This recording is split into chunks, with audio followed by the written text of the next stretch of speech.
Alam mo ba yung ano, kaya ayaw ko mamili kasi yung binigyan ko yung ay binigyan ako. Pamangkin ko pa. Ginawa niya. Hindi siya kumain. Tinanggap na niya pero hindi siya. Yan, ano lang niya.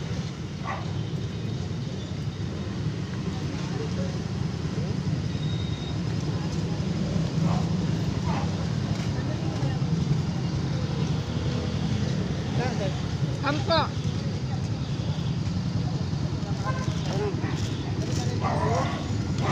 Hindi na naman kami makahapunan nito. Saan dyan? Sa bagay, konti na yung kanin namin. Konting-konti na. Hindi na ako magsain.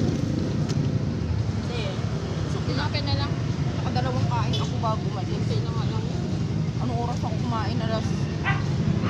Alas 2, kumain ako. Tapos nung bago ako umalis, kumain na naman ako. Kaya ako busog Jay. pa. Busog ang ramdam. Eh, kung ako'y gutom na eh. Ako'y kung saan sa likod, di na makakain. Pero kailangan ubusin. Biyaya yan eh. Bibili pa ba ako?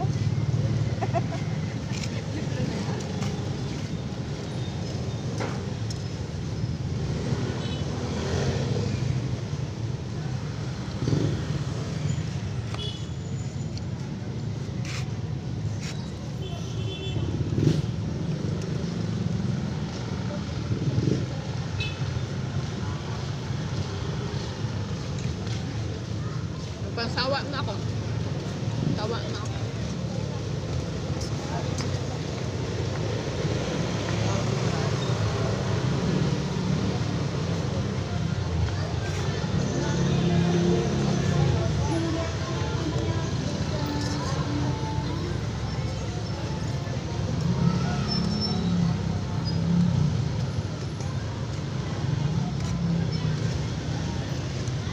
Reklamo na madami. Ubus din naman.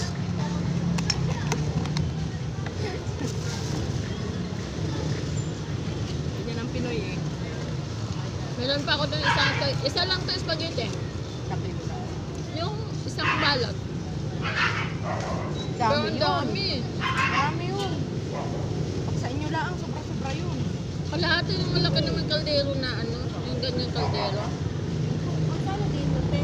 Ako, Marami yun. Kaya nga kami, ang dami na namin doon sa Karumot, sa Mindoro eh. Niluto ko 1 kilo. Sobra pa.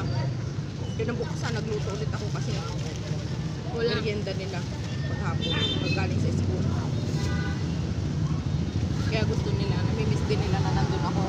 Kasi yung araw-araw na sila yung uwi sa hapon, may nabubuklat sila sa bagong luto. Paano pag wala kang pera doon? Di wala silang mapuklat.